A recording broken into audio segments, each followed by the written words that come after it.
Thomas Sankara, Thomas Sankara, Thomas Sankara, Thomas Sankara, Thomas Sankara, Thomas Sankara. Yeah, yeah. J'ai toujours dit que le capitaine Thomas Sankara n'était pas un être humain banal. Le capitaine Thomas Sankara n'était même pas un être humain. C'était une conscience incarnée. C'est-à-dire une conscience qui est venue prendre possession d'un corps. Une conscience lumineuse. Et le capitaine Thomas Sankara restera pour 10 000 ans, à jamais. Tandis que ceux qui ont comploté à son assassinat, eux, leurs mémoires seront jetées dans les WC et la chasse d'eau sera tirée.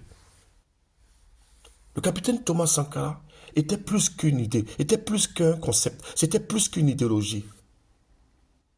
C'était un projet de société africaine. C'était celui-là qui disait que là où vous pensez que c'est impossible, c'est possible. C'est celui-là qui a permis à des gens de redresser le corps. C'est celui-là qui explique aujourd'hui le capitaine Ibrahim Traoré. C'est celui-là qui a produit, contaminé les consciences. Et même quand les libertés étaient confisquées par l'infâme, on ne va pas citer son nom quand on cite le nom de Thomas Sankara, l'infâme qui est maintenant chez un autre infâme en Côte d'Ivoire. Car c'est même salir ma bouche que de prononcer le nom de cet énergumène. Le capitaine Thomas Sankara a produit d'autres capitaines Thomas Sankara. Le capitaine Thomas Sankara a produit le capitaine Ibrahim Traoré, qui a produit des Ibrahim Traoré par milliers. Ils ont assassiné le capitaine Thomas Sankara en pensant qu'ils allaient mettre fin à la révolution. La révolution a eu une pause. Aujourd'hui, elle est incarnée en la personne du capitaine Ibrahim Traoré. Nous allons écouter le président Mahamat Déby, qui est allé rendre hommage au capitaine Thomas Sankara. Il est allé au mausolée.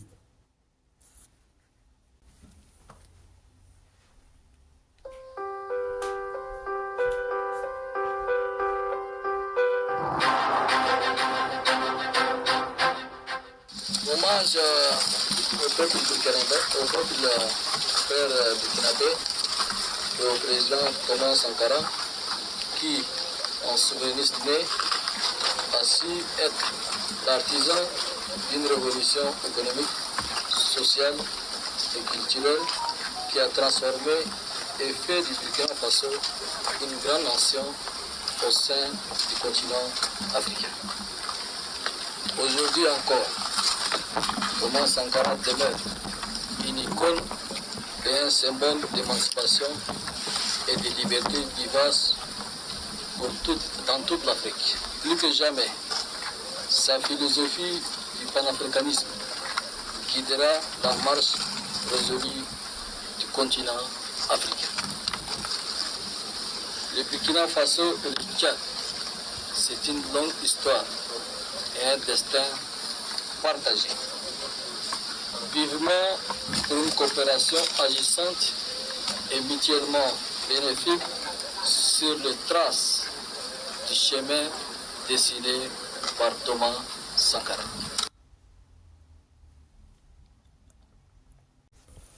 Parlons de la visite du président Mahamat Déby. C'est un moment très important. D'abord, il est venu accompagné de plus de 300 personnes. Donc, dont des hommes d'affaires, des hommes culturels, des politiques, hein, des experts en sécurité et autres. Ça veut dire l'importance qu'il accorde à cette visite. Pas seulement une visite, parce que le Tchad est l'invité d'honneur du FESPACO.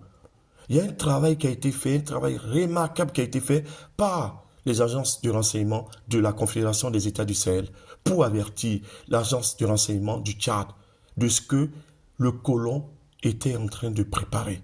C'est ce qui explique aujourd'hui ce que vous voyez là. Quand il vient à Ouaga, quand il reste 48 heures, alors que son pouvoir est menacé par le colon revanchard qui n'a pas digéré qu'on le chasse du Tchad où il est depuis, puisqu'il est au Tchad depuis près de plus de 100 ans. La base Fort Lamy, la base aérienne est au Tchad depuis près de 100 ans. Le général de Gaulle, l'obscur général de Gaulle, qu'est-ce qu'il disait?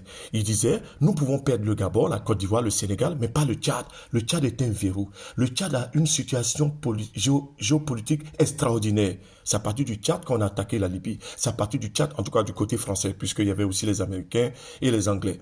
C'est à partir du Tchad que la France a utilisé l'armée tchadienne, qui a toujours été une armée mercenaire pour le compte du colonialisme français, pour attaquer la République centrafricaine. C'est à partir du Tchad où ils ont déporté du matos et des hommes au niveau, en 1967, au niveau du Biafra au Nigeria, pour la sécession du Nigeria.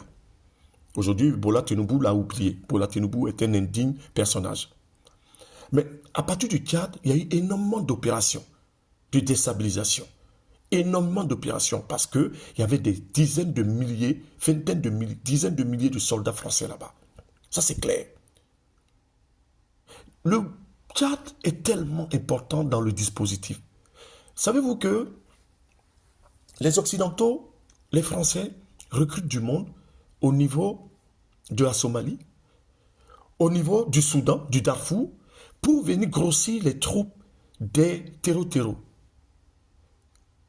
En réalité, les terreaux, on dit, mais pourquoi ils sont si nombreux? Ah, ils recrutent dans le Sahel. Ils recrutent énormément au niveau du Darfour. Avec la pression sécuritaire que les armées de la Confédération soumettent à ces terreaux-là, c'est compliqué de recruter. Ils recrutent au niveau du Darfour, du Soudan. Ils recrutent au niveau des anciens rebelles de l'Érythrée. Ils recrutent un peu partout. Et c'est par le Tchad là qu'ils passent. Aujourd'hui, ça va être asséché. On va sécuriser toute la zone du lac Tchad. On aura 4 armées. 4 armées. Et l'armée tchadienne, vous savez, elle est aguerrie, elle est redoutable. Vous ne comprenez pas l'importance du Tchad, la position géopolitique, la position géostratégique, la position géosécuritaire. N'oubliez pas que lorsqu'il y aura la monnaie, si le Tchad est partenaire stratégique de l'AES, qui ne vous dit pas que le Tchad va laisser le CFA et puis emboîter le pas à ses frères? Vous comprenez? Au niveau aussi des richesses, parce que la France était là, la France mentait sur les richesses du Tchad. Le Tchad est très riche.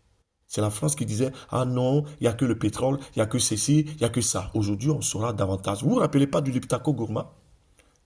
C'est lorsqu'on a chassé le colon qu'on s'est rendu compte que c'est un scandale à l'époque. On utilise ce mot-là pour dire comme si les Africains ne devaient pas jouir de leur richesse. C'est un scandale géologique, comme eux-mêmes ils aiment à le dire. Nous, on ne dira pas scandale, on dira que c'est une bénédiction géologique. Nous sommes bénis. Donc, soyons tous sur le Tchad, soutenons le peuple tchadien.